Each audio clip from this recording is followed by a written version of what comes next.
days left of school, dude. Hell yeah. I'm down. I'm down like James Brown. Let's get her done. Hey everyone, welcome back to another episode of Hermanas Unfiltered. I'm Casey. I am a middle school English teacher, mom of 5 boys, and a STAAR season survivor.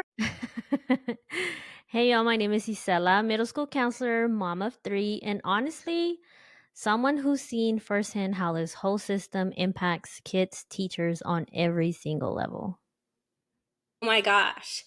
In so many ways, It's insane. I feel like it's so much more negatively affects us. I have yet to see the positive, although we'll kind of dive into it a little bit more. So today we're going to be talking about something that we all know way too much about, which is STAR testing, specifically for Texas.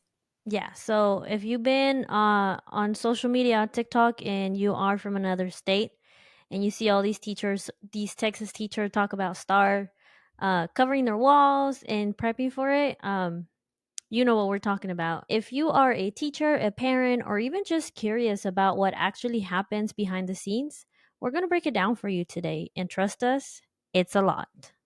Yeah, we have so much to unpack with you guys, so I hope you're ready.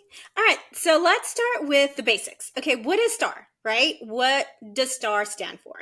So, STAR stands for the State of Texas Assessment of Academic Readiness. So, it's a series of standardized tests designed to measure what students have learned in core subjects like reading, math, science, and social studies. We're talking about third grade all the way up to high school. Okay, so these are itty bitty little kids to like grown kids that are taking the state of Texas academic readiness. So when we're referring to STAR, that's what we're talking about. It's the end of year exam that these kiddos take to measure their growth. Right. And I think some exams are even required for graduation, if I'm not mistaken, right? Yeah, absolutely. You have your EOCs. So in third grade, all the way up to eighth grade, you call them STAR, right? STAR Hmm. tests. And then once you get to high school, you call them EOCs, which are end of year courses. Okay. Yeah, I'm not too familiar with really like I know I was a teacher and I know that I was a participant, not a willing participant of STAR, because I had to administer it for 5 years in the classroom.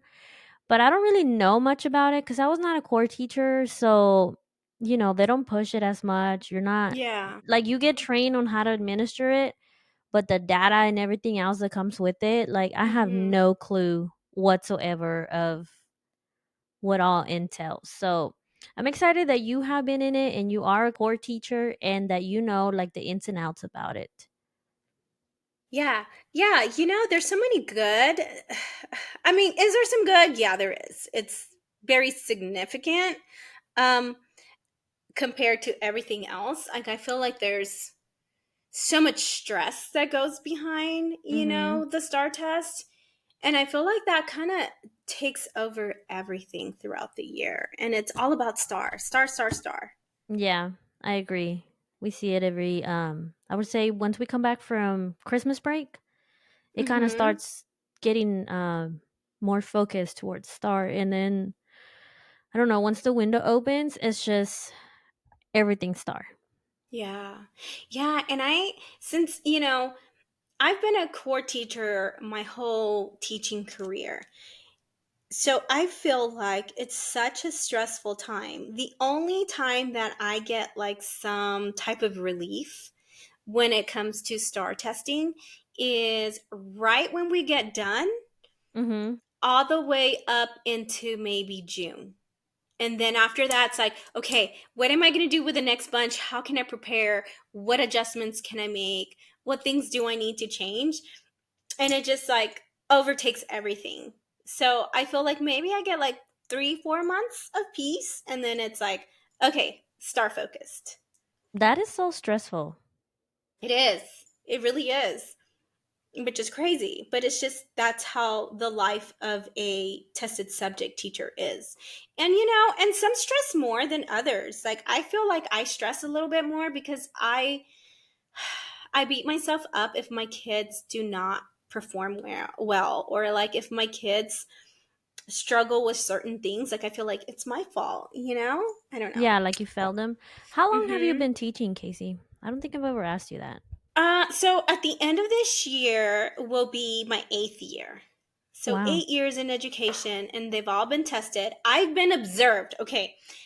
So observations are when your principal comes in and she comes in to look at, how effective are you at teaching? I've been monitored, or I've always had somebody in my room for those 8 years. Always. Like I don't remember a time where I didn't have somebody coming in and evaluating me, which that in itself is also stressful, but it's just the life of a core teacher.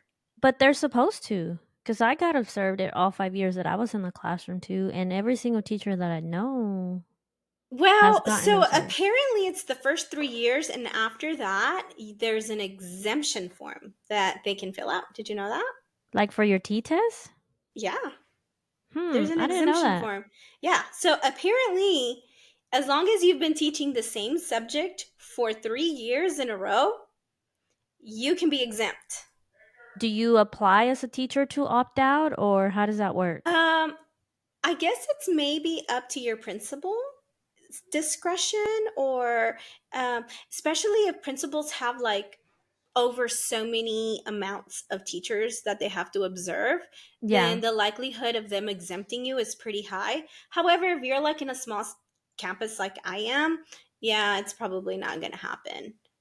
Because I have heard of some cases, Mhm. I'm not going to name any names, but Mhm. where teachers didn't actually get observed, the Mhm. principal just filled out the paperwork, brought it to them, and said, "Hey, sign this. This is your yearly observation," and Mhm. then called it a day. I'm sure it happens in a lot of places, Yeah. especially the bigger places, because I don't know how those principals would get around to that many teachers. Like there's because you have to do your three. It's your three Mm-hmm. evaluations. It's your first evaluation, your second, your third, and then they all require for the principal to have like a one-on-one conversation after each one of them.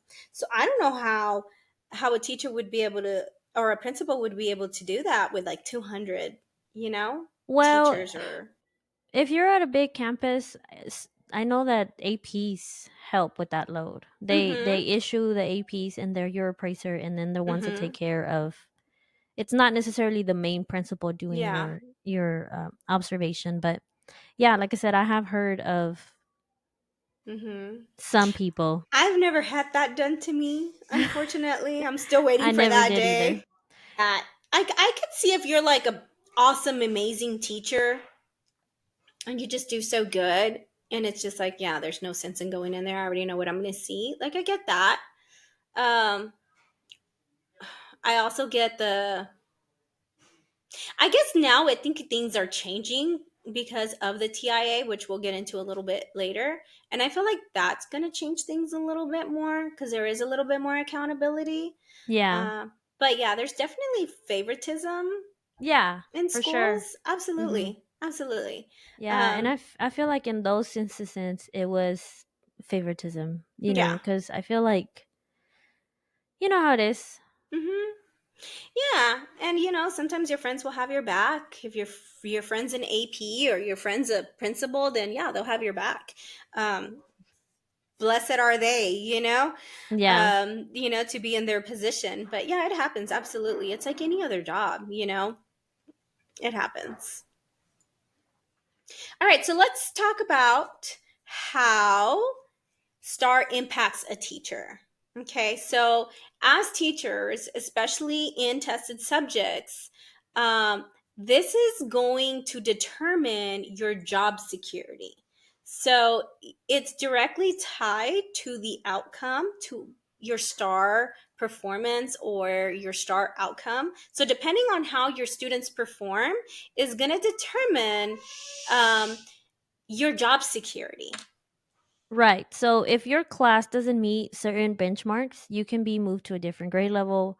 You can be moved to a non tested subject, or sometimes you even get pushed out of a campus. Yeah. So it's not just about good or bad teachers. It's about factors like, poverty, language barriers, disabilities, because all those things are going to affect your test. And those are things that we can't control, but we're still responsible for. Yeah, exactly. I feel like it's exhausting. Like every spring, there's this unspoken fear of running through campuses like, will I have a job next year? And like you said, all of those situations, a teacher has no control over it. And yet they still, it's almost like you get punished as a teacher for being in situations where you don't have control over any of those barriers. Yeah. Yeah. It's insane that we are held accountable at such a high it's just such a high standard. There are some kids that just they will not pass the star. Now we can definitely help them improve and help them make gains, but there's some kiddos that there's just, due to disabilities, they probably won't ever pass the star.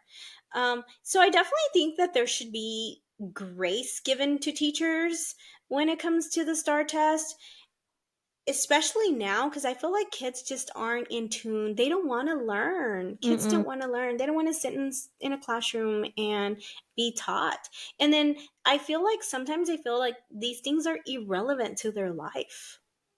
Yeah, I can agree with that. I mean, they stress about it so much. And it's unnecessary stress, I think. Mm-hmm. Um, but we've always had some type of state test. Like, I Yes. know when we were in school, it was called something else. So Mm-hmm. it's always been We're there. not going to reveal that. Yeah, we're not gonna say what it was called back then, but it's always been there. It's just the name and the, I guess, the standards for it have changed over the years. Yes. Yes, the Um, standards have changed. but it's always been there, and Mm-hmm. I just I get it. I get it why we need it, but Yeah. then it's unnecessary stress for both the teacher and the student, Yeah. in my opinion. Do you recall it being such a big deal like it is now? When I was in school, no. Mm-hmm. No, and granted, I only took it, I don't know, High my school? junior and when I was here, my junior and my I don't even know if I took it my senior year. I wanna say no. 'Cause isn't it Yeah. that once Yeah. you don't have to take it your senior year if you, Pass it your junior year, right? I think that's how it worked. Mm-hmm. Because I was That talking to sounds a about friend right. yesterday and her daughter is a senior, and she was Mm-hmm. telling me that she was not required to attend school the days that we tested for STAR because she didn't have to take STAR. So she was able to Nice. stay home until the afternoon after they were done testing. So, um I don't really remember. I remember taking it and I had only been at Mm-hmm. school for like a little bit of time. Wow. And I mean, I don't know what happened if I passed or not because I mean, obviously I graduated, Yeah. so but Yeah. no, I don't remember it being such a big deal. Yeah. I agree. I feel like it's like so stressful now. You know what?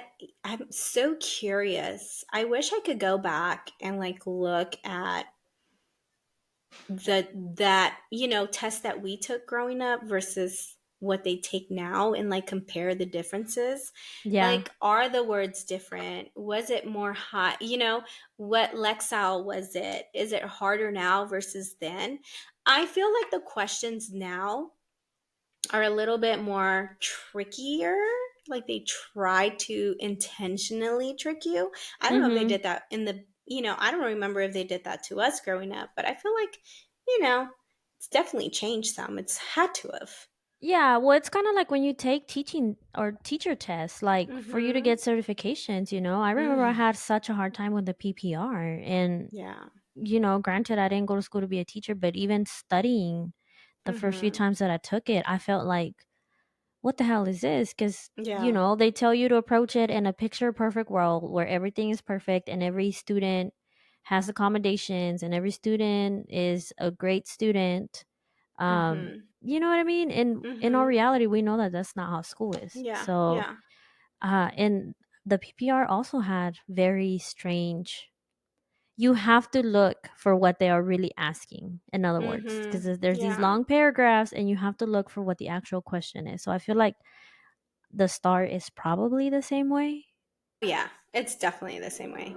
It's so I think the people who make our teacher exams and the people who make the star are the same people. And they hate everybody. That's why they make it so difficult. I guess so. Jeez Louise, they're like, let's make more money because they're gonna have to take their test like 4 or 5 times and we'll just make more money. Yeah, I mean, they it's hate gotta be tied everybody in to money. America. Mm-hmm. Or Give in us Texas, these at least. right? Jeez It's awful. Louise. Everything's Yeah. bigger in Texas, so are the Mm, tests. yeah. It's insane. So let's talk about the rules during STAR testing because honestly, they're pretty wild. My gosh. Yeah. So during STAR administration, teachers aren't teaching, we are monitoring. We literally walk around the room for hours without sitting down. Okay. And mind you, okay. l- Mm-hmm. mm, Yeah. Okay. You are not allowed to have your phone, No. to be on your computer. Nope. You're not allowed to have your smartwatches on, just like the kids are not. Mm-hmm. You are not allowed to sit. I mean, you could, but it's It's frowned upon. yep.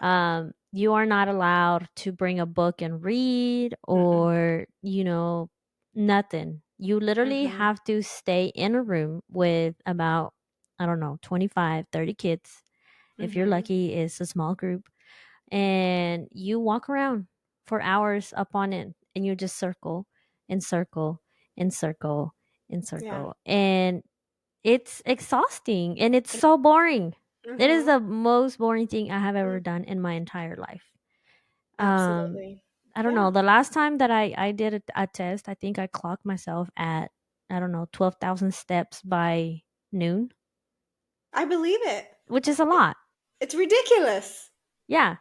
So, and you can't leave, like, you have to wait for somebody to come relieve you if you have to go to on a break. And sometimes they forget to come relieve you. So you're standing there, like, waiting for somebody. And if they don't come, Mm-hmm. then you throw out your card that you need help.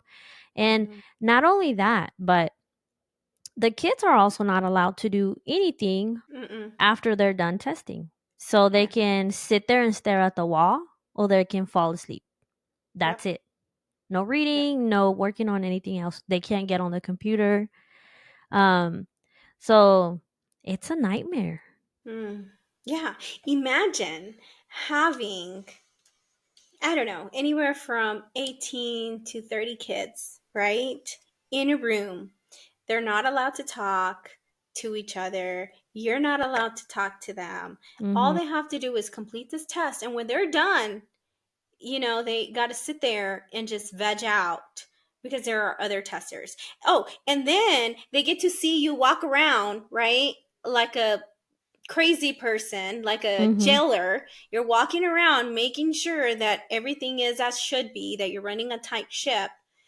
And it's just it's one of the most intense horrible feelings that you could ever feel. I can't imagine being a tester, right? A 10-year-old, 12-year-old tester, 8-year-old, mind you, tester, and trying to do this online test, right, on a Chromebook, on an itty bitty little Chromebook with a little itty bitty screen and no mouse, and just kind of trying to answer questions, scroll up, scroll down, while there's somebody there just walking around, just doing the loop. Like, how horrible is that?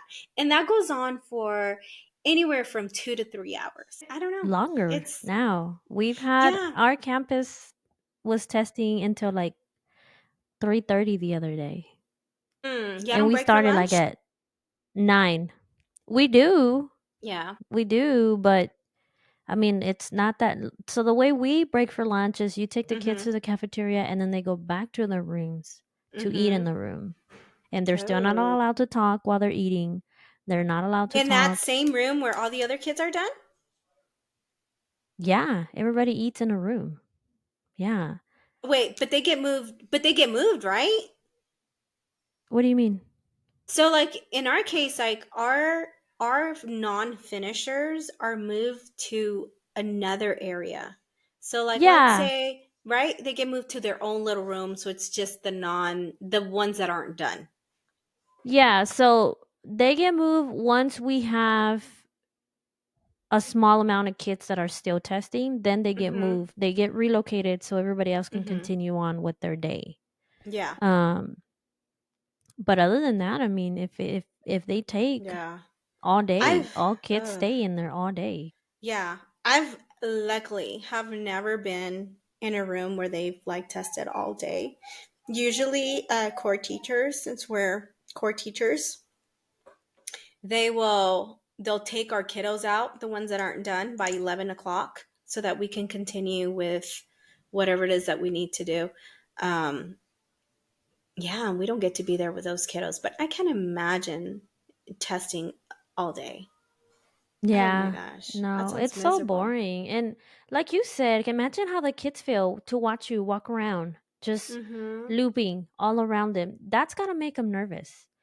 I Yeah. feel like if I was in a testing room and somebody was walking around, I would feel rushed. Yeah. Like this person is rushing me and just wants me to finish. And that's not the Mm-hmm. case. We want them to take their time, but Mm-hmm. I mean, we are told we have to monitor them Mm-hmm. the whole Yeah. time that they're in the classroom. And Yeah. I get why it helps because you have those kids that are going to want to go to sleep Yeah. and you have to constantly be tapping on their desk. Shoulder. Hey, wake Mm-hmm. up. Hey, wake up. Or Mm-hmm. send them out for a break. Go put some water on your face so you can wake up. So you have those kids.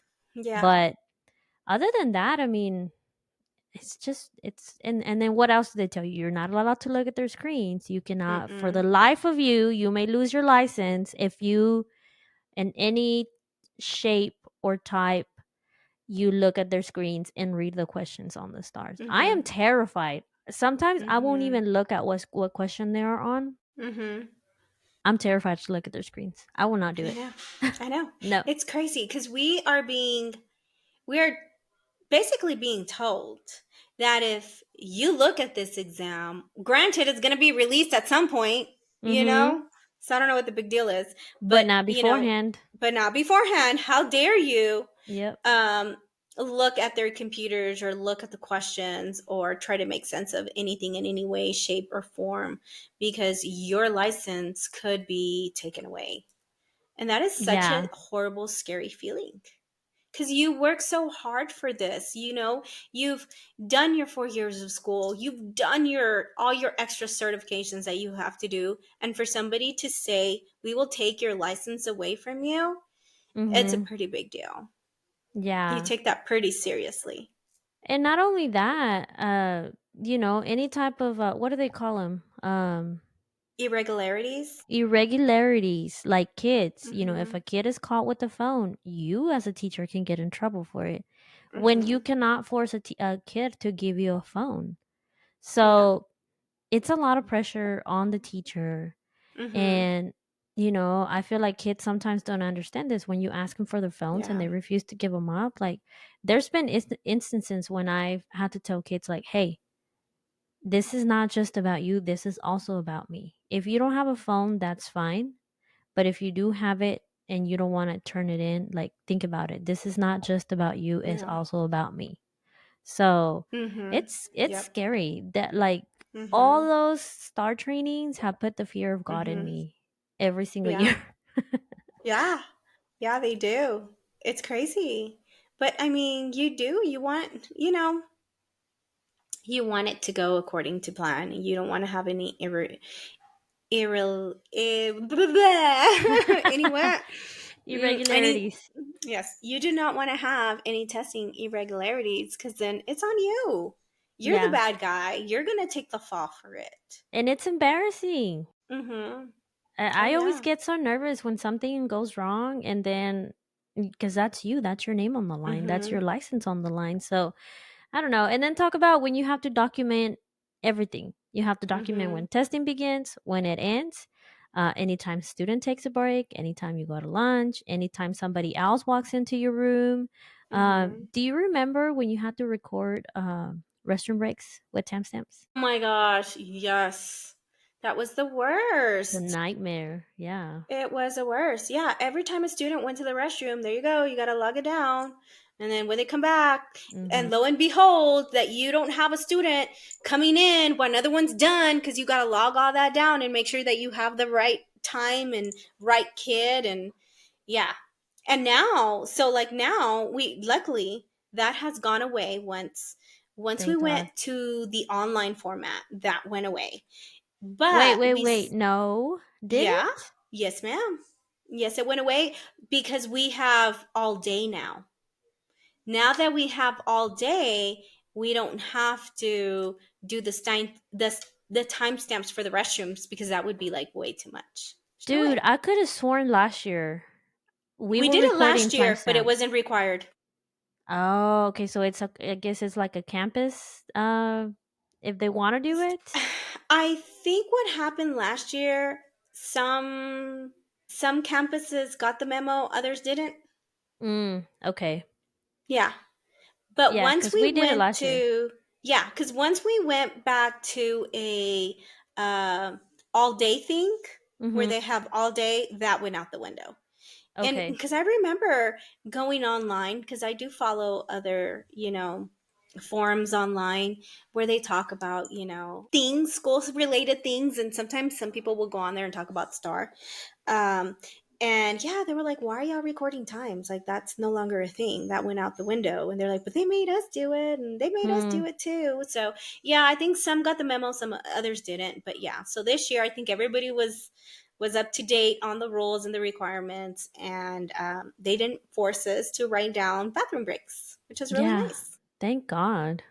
Yeah, except for we still have to create detailed seating charts, Mm, which they have to show exactly where every student is sitting, and those get submitted to our testing coordinators.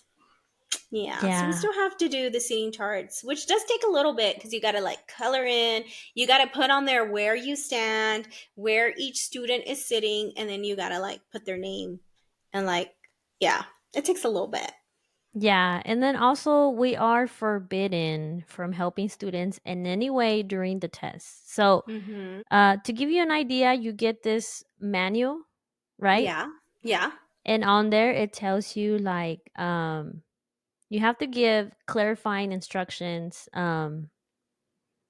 If not, like, again, you can get your teaching certification revoked. So you read from this manual, and Huh? then you have to read it word for word, how it says it on the manual, word for word.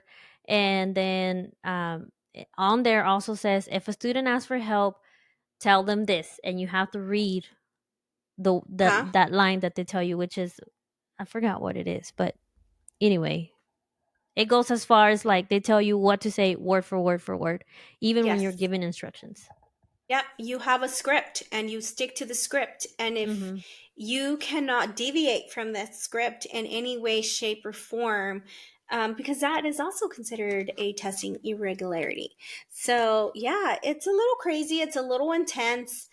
I know like the night before that I know I have to give a STAAR test or whatever, I just have so much trouble sleeping because it's so stressful. It really is. Like, there's Mhm. so much that is on the line for us teachers that, yeah, I can't even sleep the night before. It's crazy. And, TEA, aka the Texas Education Agency, they made it very, very clear that if you help a student intentionally or accidentally, you could lose your license. And I mean, that would be the end of your career. All that work for nothing. Yeah, it's not. It's like a Mm-hmm. big I don't know how to explain it, but it's just so freaking stressful. Yeah. Yeah. And sometimes, I think the most stressful part of it is, what if something happens that you have no control over? Mhm. Like a student sneaking in a cell phone, right? Yeah. Students at the beginning of the STAR test are given, we read a contract to them, and they sign this little contract where they, you know pretty much under oath, they swear to you that they do not have an electronic device hidden anywhere. that, they could use to help them in any way, shape, or form. And they sign their little life away as well. And it and if a student is caught with a cell phone, like, that could be potentially your net for it, Mhm. because maybe you didn't check well enough, or maybe you didn't monitor well enough. Whatever it may be, like, some of it could still fall on you. Yeah, for sure. Um, all right, Casey. So let's shift a little bit now and let's talk about something else that goes involved with STAR testing, and that is the Teacher Incentive Allotment, or TIA. All right, so TIA is a state program that offers financial bonuses to us awesome possum teachers who teach core subjects. Um, and that is based on two things. It's based on how well the students perform on their STAR exam, and it is based on your annual observations and evaluations uh, from your designated supervisor. Right. So teachers can qualify for labels like recognized, exemplary, or a master teachers, which comes with extra pay, sometimes even thousands of dollars. Yeah. The downside is that teachers in the TIA program, you are observed and evaluated every single year, which already happens to some of us, aka like me. I'm evaluated every year, so I might as well get some cash out of it, right? So that definitely adds another layer of pressure, um, to the already high stakes of being in a tested subject. Mm-hmm. So, being a tested teacher or being a core teacher is not for the weak. Like, you got to be ready to be told that you are a horrible teacher if your kids do not perform up to par. You could have the best classroom management, but if your kids are not performing, you're not a great teacher, according to the Yeah. state of Texas. Yeah. That's why I decided not to go with core. I could not handle it. I cannot Yeah. handle strong criticism. Yeah. And Just you kidding. get it. No, Oh, you get I'm so just much kidding. feedback. No, I'm just kidding. I'm pretty sure I can, but I don't know. I Yeah. just that sounds like a nightmare to me. And then not only that, but think about it. So the whole thing with TIA also is that it creates inequality. So, for Mm, example, not every campus has equal resources, right? So, yeah. but the expectations for high schoolers is the same everywhere. So, I know for like TIA and the campus that I was at the previous years, I think they only started it for math and English, and Mm-hmm. then it's not available for other subjects. I think this year is the first Yeah. year that they made it available for science and um maybe social studies, I'm not sure, but I know science for sure. So, Yeah. yeah, it pisses off a lot of other teachers that Yeah. don't have that available for them. Yeah. The way we did it is, if you are a tested subject, you are pretty much in the loop. It's the non tested subjects that, I guess they're kind of waiting and seeing what they could use to measure their Mhm. performance rates, which I totally get. Like, because if I'm being evaluated, or if I'm being merited by my student STAR scores, and the STAR test is, it's pretty hard. Mhm. Um, and then some other teacher comes along, and their test is just some rinky dink little test, but they're going to make, exemplary or masters. And I'd be like, hey, like, I want that job. Right. So I guess, yeah. So I guess they're still trying to figure out the ins and outs and how people are going to be evaluated, like, or how their students are going to be evaluated. And is it going to match the already proposed star that is out there? So it's definitely going to be interesting to see how they're going to push that forward to all the other educators. All right, so let's talk about why the star feels like a gotcha test, which it really does. Let's talk about the difficulty. Because in my eyes, the difficulty of star, it's a pretty hard test. I feel like, especially for the kids in the world that we live in, where, I don't know, I feel like our kids just don't take education seriously. Yeah, I could agree to that. So, Passing standards vary depending on the grade and subject. So, for example, in some cases, you need only about 40% of the questions right to pass, and then in others, you may need over 70%. Yeah, and I think this is one of my biggest gripes. Like, I feel that everybody should have the same passing standard. I don't Mhm. understand why it needs to vary from grade level to grade level.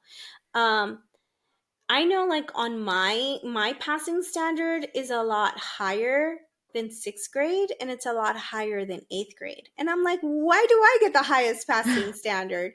Granted, it's not anywhere near 70. So I'm thinking maybe 70 for some of the high school. I'm not sure who has a 70% Possibly.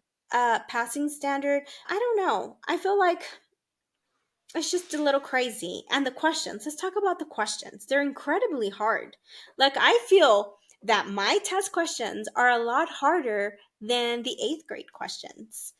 So I don't know if that's a thing or not. I don't know if, like, Star says, okay, we're going to make this test harder. We're going to make this one easier because of the grade or the year or whatever may be going on. I don't know how they formulate these questions or how they formulate, you know, what's passing and what's not. But I feel like some of these questions are written at a college level difficulty. And you have elementary kiddos taking these tests, which is insane to me. Yeah, that is insane. So that's why many students struggle with it, even students who are solid readers and good learners. Yeah, it doesn't feel like it's a true measure of what our kids really know. I don't know. And then sometimes I feel like it is. I go back and forth when it comes to the measuring of like, are your kids on par? So our STAR test, any STAR test, okay, so whether it's third, whether it's high school, they're being tested at the end of that level. So my kids get tested at a seventh, almost eighth grade level when Mhm. they take their STAR. So if my kids are behind and aren't reading at grade level, the likelihood of them passing is pretty slim.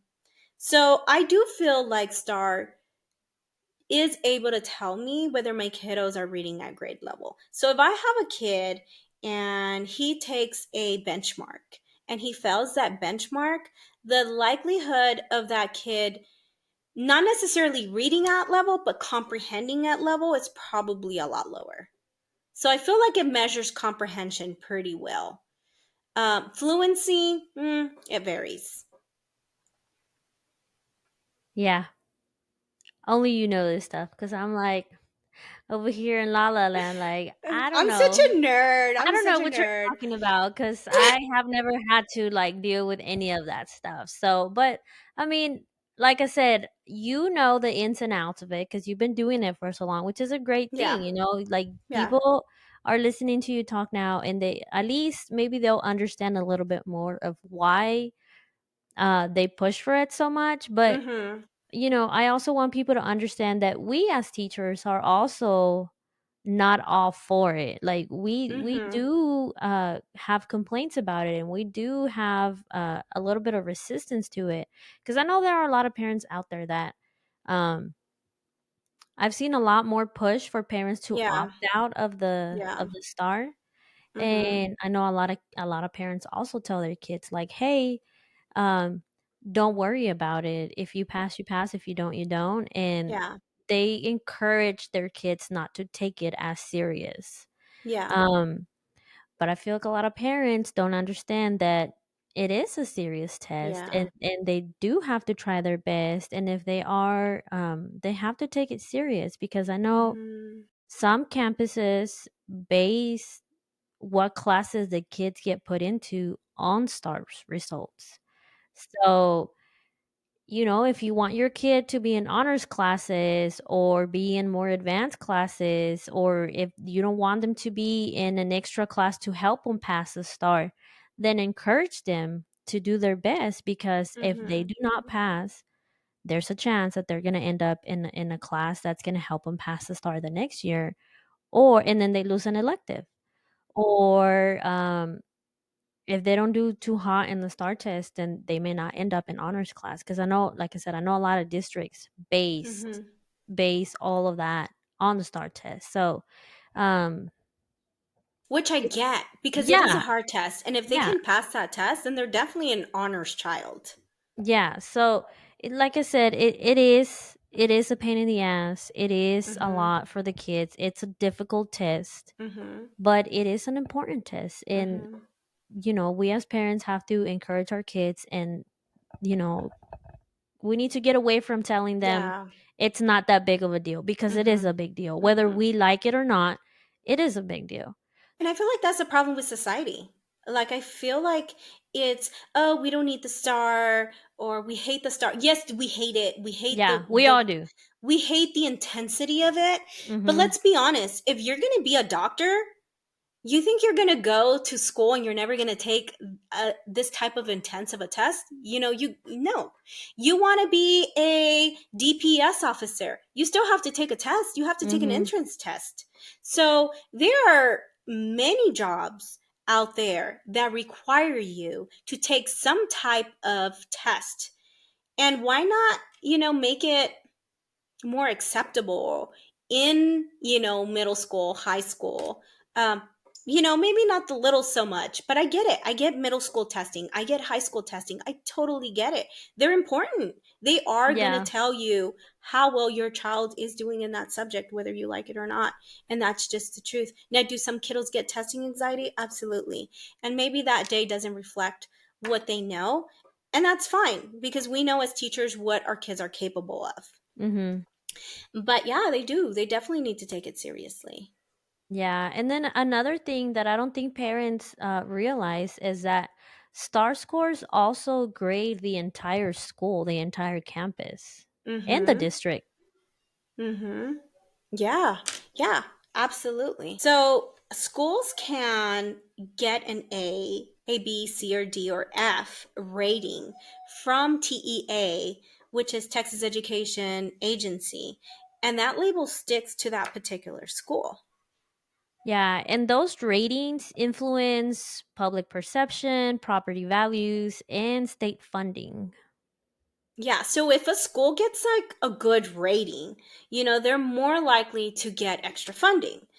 And that money can be used towards technology. It could be used towards classroom material and new programs, extracurricular activities, which we all know our kiddos need. So it could definitely help your school in a positive way.